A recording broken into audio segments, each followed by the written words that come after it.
Good evening. Welcome to Latina Role Models. Today we have with us Gisela Laurent. She is the first Hispanic female county judge in Orange County. So welcome. So I'm excited to have you here today. I wanted the public to know a little bit more about you. I wanted to know things such as why did you become a judge? How did you get here? How to empower our young Latinas? So can you tell us a little bit more about your journey? Thank you so much, Marivette, for having me on this show. I'm really excited to be here too.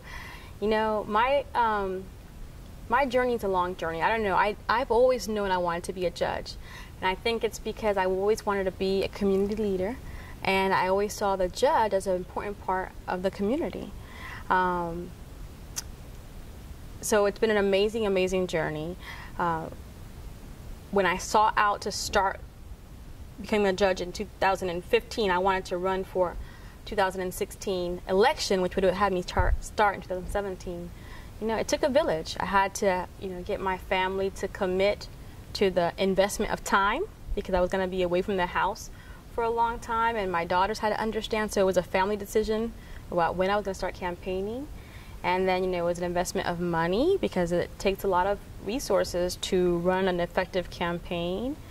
It was a commitment from friends and families who worked on my committee to help me spread the word and get it out there. But I really thought, and I still feel that it's very important to have the judiciary, the bench, look like the community. And when I wanted to be the first female Hispanic county court judge, I knew that our bench at the time did not look like our community, because our community is 30% Hispanic, and our bench had probably 2 Hispanic judges for a long time. And then we had our first female Hispanic circuit court judge in 2012, which is Latina Marquez. She was the first female circuit court. And so I'm honored to serve as a Latina judiciary. And a little bit of background, you also came from the public defender's office, correct? Yes. And I was a public defender as well at one point. And what you said is very important, because the client in the community base, there was a lot of Spanish-speaking people, and it was hard to see so many attorneys that could not understand their own clients. And asking and waiting for a translator. How is that? Has it gotten a little bit better, you being on the bench, looking from the bench now? Well, definitely. I think that, that is still an issue. We have a high volume of non-English speaking Latinos that come to the courthouse, and if they're represented by the public defender's office, the public defender has an interpreter in their office, so they're great about having resources for their clients, but they don't have the interpreter available for every attorney who doesn't speak English in the courtroom. And we have in the courthouse, we have a great team of interpreters, but they're in high demand as well, so they're running from courtroom to courtroom. And so I think that I, as a Latina or Hispanic-speaking, Spanish-speaking judge, I give the community that doesn't speak English, the Hispanic community, because that's the only other language I speak, that comfort, that ease. Because I can tell them, un momento, I will be right with you, just have a seat. Well, that's important that you said that, because being on the public defense side, it was hard as an attorney when they brought in a translator, and sometimes the translators don't translate correct, but the judges don't know what anyone is saying. Exactly. So it is very important that you're in our judiciary, because you know the language. So you would know if somebody is saying the incorrect thing. Yes. Has that happened at all? Yeah, it happens, and it also, maybe not so much that there's, sometimes they do say things incorrect, because everybody's human, and so it's good to be able to catch that. But also sometimes the Spanish language is so rich that you have so many different dialects, that I may think that the interpreter is saying something wrong because that's not the language that I would use. My family's from the Dominican Republic, but they would say it differently in Spain or in Puerto Rico or in Cuba or in Santo Domingo. So the interpreters use the more common, not the, one specific to the region. So sometimes, I'll give you an example, like the word probation, they don't say probatoria, even though that's what we normally understand it to be. So the common person, who's a defendant, who maybe doesn't have a college education, they're coming there thinking probation is probatoria. So if you say something else, they're like, what? Yeah. and I already know this And so I look at the probation officer, and sometimes I'll say probatoria because I can say that, but they can't say that. The translator can't say that. Exactly. To me, it's frustrating as an attorney in the criminal court and in the family law court when people that don't speak the Spanish language perhaps say in a court proceeding, oh, they're faking it. They know English. They're just not, they just decided to not know English today.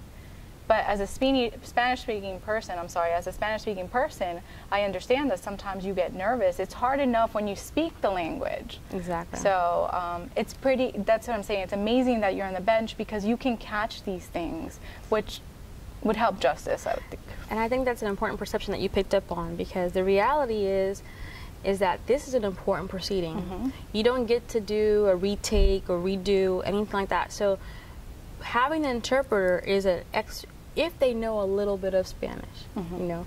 And I used to have a really good friend that used to tell me all the time, you know, don't make me use all my Spanish in one day or all my English in one day, you know, because they only have a little bit to use.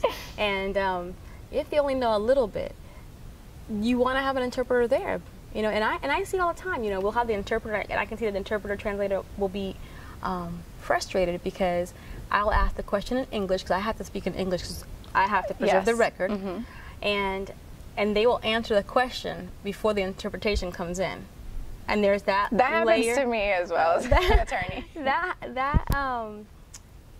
That frustration, I see it, but I understand the fact that they want it there. It's like their comfort, because if for example there's a word that they don't understand, then they can say, "What did she say?" Exactly. So. But I want to get back to you because you mentioned something that you had to have your whole family behind you. I want to talk about the challenges of you running for judge. Were there people against you? Did you feel that people were for you? And also, how old are your daughters? Well, I'll start out with the easier question. I have 4 beautiful daughters. One's 18 years old. She's going to University of Florida this year.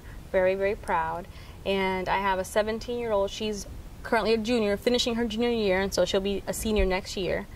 And then I have a 6-year-old baby and a 3-year-old baby. So when you talk about, you know, it being a huge commitment. You had little ones. Yes. And you had your own practice. And I had my own firm. So, you know, you want to spend as much time with your kids. And I think that the best thing about when I won the election was that I got to spend time with my kids again, because you really don't have that time. My husband had to be a full-time daddy daycare while I was campaigning, because my day started off at 5 o'clock in the morning. Since I had my own law firm, I had to wake up early, go to my firm, answer emails, whatever I needed to do, administration of my firm, so that at 7 o'clock in the morning, I could go out and network with somebody, have breakfast with them, and talk about, you know, why I'm running for judge. And then I'd go back to, you know, maybe to court. I'd have a hearing, and then I'd get out of court and go to lunch with somebody else to, again, talk about, you know, why I'm running for judge. And then I'd go to the office and return phone calls and answer emails and draft motions. And then I'd go out again, like by 3 o'clock, to go networking. I know how hard it was, and I saw you in town, and all I kept thinking was, I am so proud of her. Oh, thank you. And when I went to your robing, you know that I was extremely proud of you. But have there been other challenges that you found when you were running?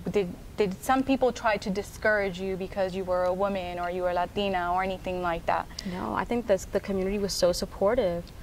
You know, you have your bad days, obviously, because you look at a map of Orange County and you see how big it is, and you're trying to figure out how you can touch every person in Orange County, and it's overwhelming. So you have those kind of tough days where, like, how am I going to reach all the voters? How am I going to let them know that I'm the best candidate for the race? Because, you know, at one point I had opposition, and, you know, at that point it's going to be who's going to work the hardest, who's going to reach the most people, you know, who is the public going to remember the most. So it's a lot of work. So that piece, I think, was mentally overwhelming, but because I had a strong support system, everybody was always encouraging me. You know, they were like, "You're everywhere," you know. And then it was great to see people who I didn't even know, who had seen something from my campaign, and they tell me, "You're everywhere." Then you feel like you're on track. Like, okay, this is the momentum that I need. We're doing all the right things, and you know, you have to be a cheerleader too for your team, because I had a committee. And so I was constantly, you know, I didn't have time to be down. I had to, you know, you were on the committee, and I'm constantly encouraging them and motivating them, like, we got this, we're close, we're getting closer, we can do this. And it was a team effort, so it was a great experience. And even with education, with your family, going to law school and going to college, how was that?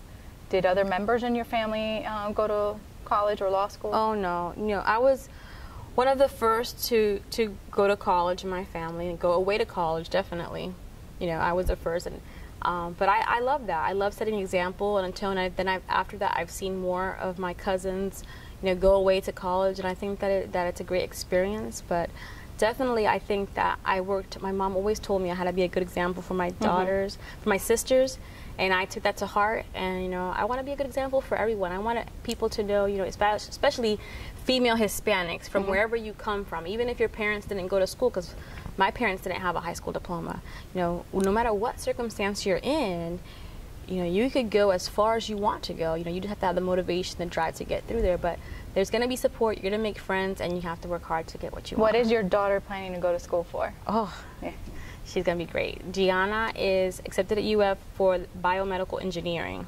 Great. So she's not sure yet if she's going to go into, like, making prosthetics or, you know, something with the body, engineering with the body. That's what she likes. And we definitely know she has your support system and your family support system. So what advice would you give to a young Latina that's watching this show tonight? I think, you know, dream big and then commit to your dreams. You know, it's not bad to change what your dream is. Your dream can evolve, your dream can change, but always be moving forward. And I think that, you know, even my teenagers, I tell them all the time, you know, you want to be having fun, you want to be cool, you want to be hanging out with your friends. That's great, but you have to prioritize. You need to be moving first. And so you're either going to be the leader that moves your friends forward with you, or you're going to have to cut them loose. But they're going to have to move with you because you're moving forward. Thank you, Gisela. Thank you for joining us in this show. And good evening, everyone, and we will see you next Tuesday.